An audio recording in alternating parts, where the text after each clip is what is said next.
So here we come to the last of the videos for this week, and frankly, the last one for this semester. This has been a very, very strange final 4 weeks, 5 weeks, as I'm sure you guys are aware. And, and in recognition of this, I want to pour out a celebratory drink, mark the occasion of making it through this. I want to raise a glass in your honor. Thank you for sticking with it. I want to let you know how much I appreciate the effort this has taken, how hard it has been, and what a challenge that you all have had to overcome. So, cheers to you. I hope that your finals week goes successfully, that all this stuff blows over, and we finally get a chance to breathe easy in each other's company. So, cheers to you. That's a good bourbon. I'm not going to lie. That's a good bourbon. So, we're going to conclude this with this last piece by John Mueller. And this is from our reader. This is from chapter 23 in our reader. He titles it Six Unusual Propositions About Terrorism. So you might have figured it out by now. Mueller, in the world of terrorism scholars and analysts, is something of a contrarian, in that he has spent a great deal of time over the last 15 or 20 years trying to make the case that we have dramatically overblown the risks that terrorism really represents. And a consequence of that is that the United States and other countries have really engaged in some irrational policymaking. And some of that policymaking has been counterproductive, has made things worse. It's frankly, it's the stuff that some of the other authors have been talking about all along, right? That the things that we do in the name of making ourselves safe, in fact, put us in greater danger.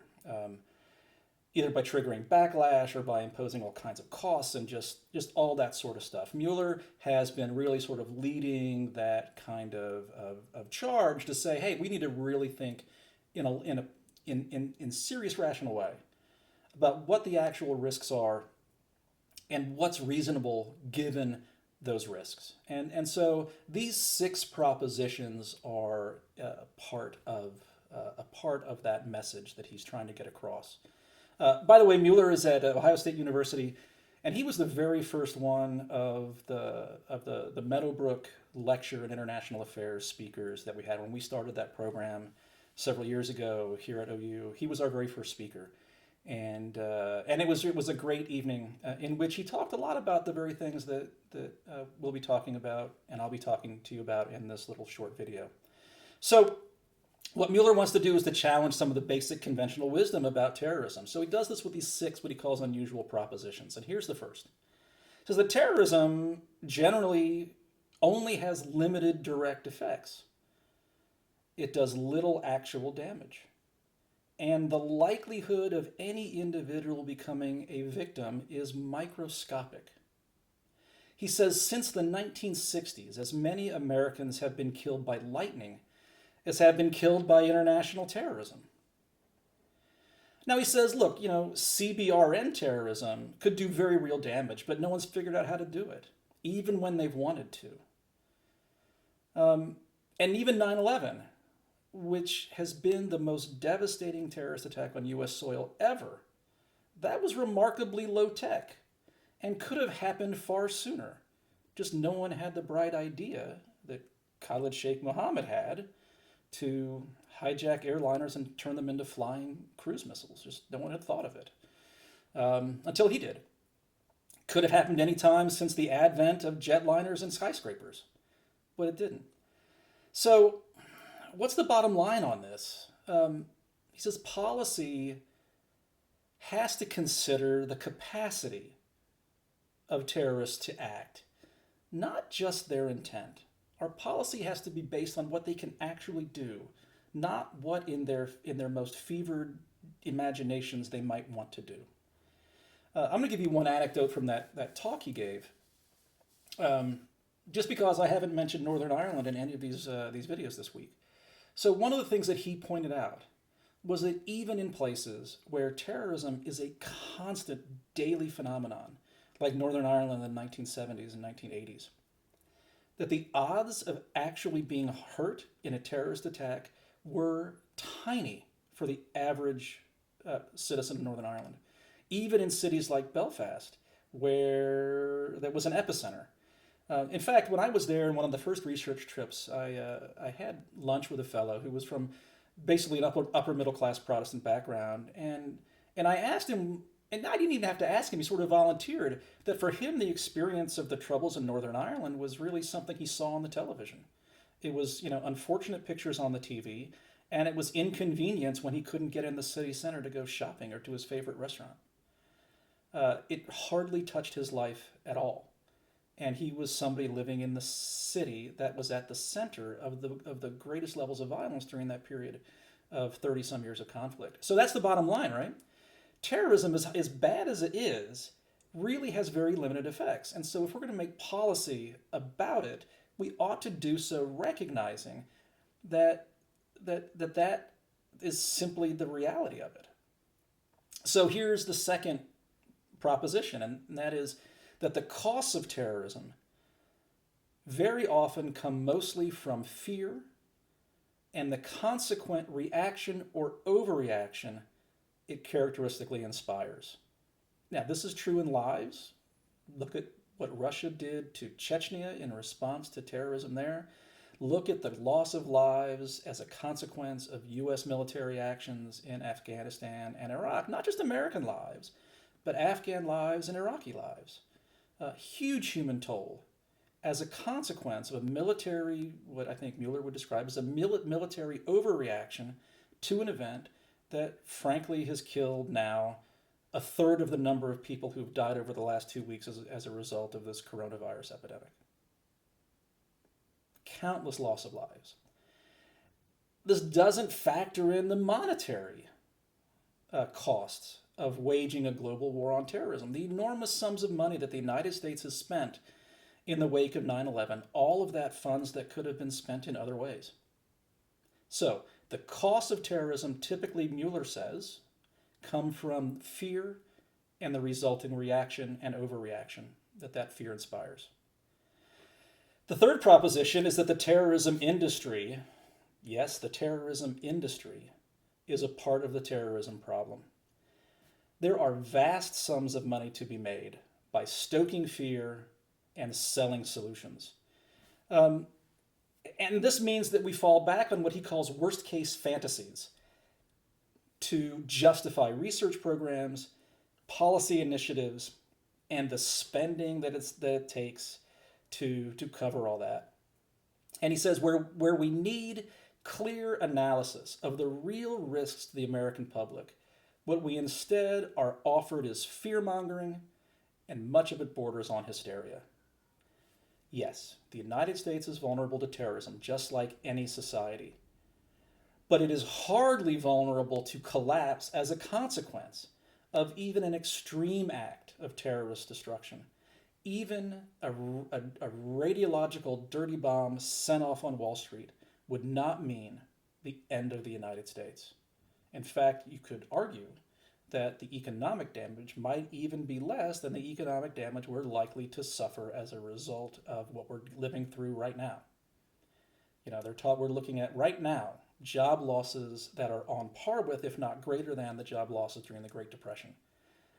Blowing up Wall Street with a radiological bomb would be unlikely to produce more damage than that, and nobody expects that the coronavirus is going to lead to the collapse of the United States.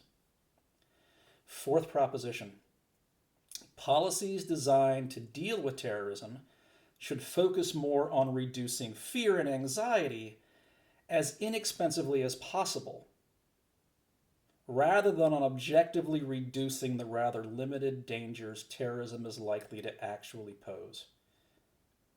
Look, what do terrorists want to do? We've talked all along that their intention is to cause fear, and in causing fear, try to goad their targets into overreacting. The best defense, therefore, is to not let yourself become terrified and resist the temptation to overreact.